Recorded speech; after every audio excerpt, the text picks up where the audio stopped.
Now everybody loves top 10s. I love them, you love them, they're great for the whole family, friends and neighbors. And I have a lot of top 10s coming your way in the future. But there's a problem with 10. 10 is such a small number. Who deserves to be in the top 10? Who decides what goes in the top 10? And is 10 a fact or a matter of opinion? Well, in this case, here's a matter of opinion. You gotta understand that I play optimized decks in a casual format. I do not play CDH. So here's my opinion in the meta. In a non-CDH way, my top 10 commander finishes. Note that this list is not in a particular order besides number 10. So how about we start this? Okay. Crater Hoof Behemoth. 8 mana, 5/5 haste.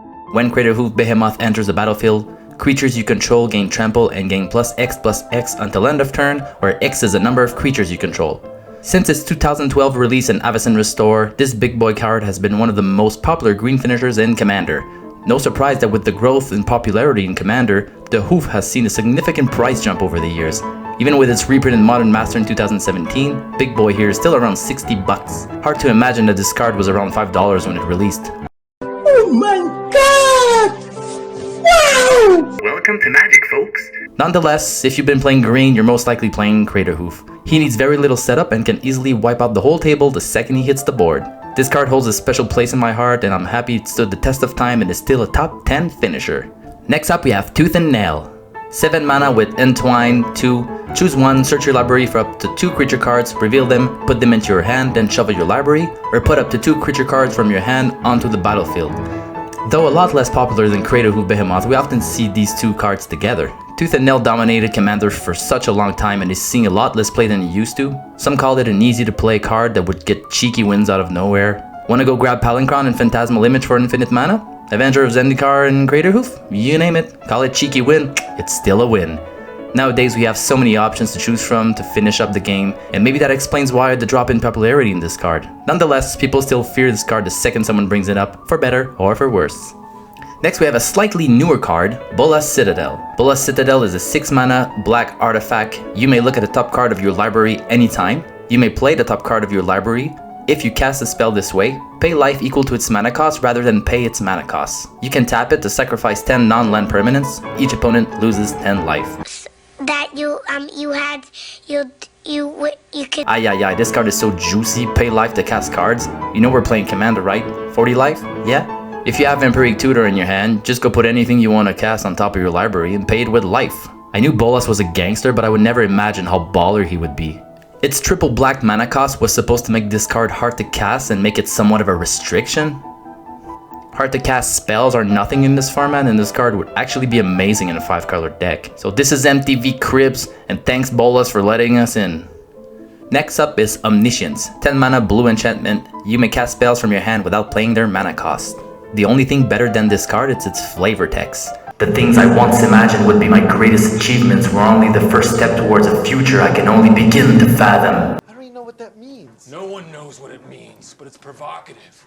No, it's not. It Gets the people going. Cool story, Jace, but no one knows what you're saying. A classic if you ask me. Nothing is funner than dumping this and then dumping your whole hand to win the game.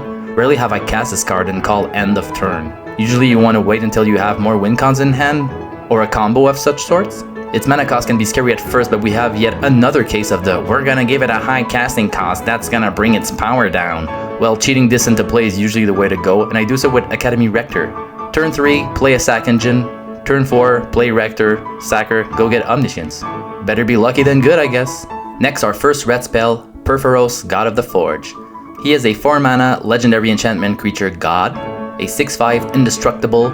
As long as your devotion to red is less than 5, Peripherals isn't a creature. Whenever another creature enters the battlefield under your control, Peripherals deals 2 damage to each opponent. Pay 3, creatures you control get +1/+0 until end of turn. Easy to cast, hard to get rid of. The only thing worse than someone playing this card is seeing someone playing it as a commander. You can go either casual or pretty competitive with this dude. I always found that red lacks reach in Commander, and this card gives red an amazing finisher in all its glorious red flavor. Starting off in Commander, this would be a powerful, easy, and cheap deck to build around of. Are you gonna make friends? Of course not. Is that okay? Absolutely, as long as you win. Next up, Flux Reservoir. It's a 4 mana artifact. Whenever you cast a spell, you gain 1 life for each spell you've cast this turn. Pay 50 life. Flux Reservoir deals 50 damage to target creature or player. Hard to say it's not a combo card. Storm's favorite win con and playable in any color deck. Easily tutorable, costs only 4 mana, can activate at instant speed. Though it's hard to be original with this card, usually winning out of nowhere. It's built up a pretty big fan base with time, and even though the card is pretty straightforward, I've seen it in mono red decks, mono black decks, and even colorless decks. So people are making the most out of this because dealing 50 damage to a player is pretty nice. Yeah, boy. Next up, Torment of Hellfire. A black 2-mana sorcery. Repeat the following X times. Each opponent loses 3 life unless that player sacrifices a non-land permanent or discards a card. Not to brag, but I was the first person to see play this card. The second I saw it, I saw a killing machine that would nicely replace Exsanguinate. Sooner more than later, I started seeing this card pop up everywhere. Even after all these years, I still have to explain it every time I cast it. Yeah, so I lose 3 life unless I sacrifice a non-land permanent or discard a card? 76 times? Hey, that's pretty good.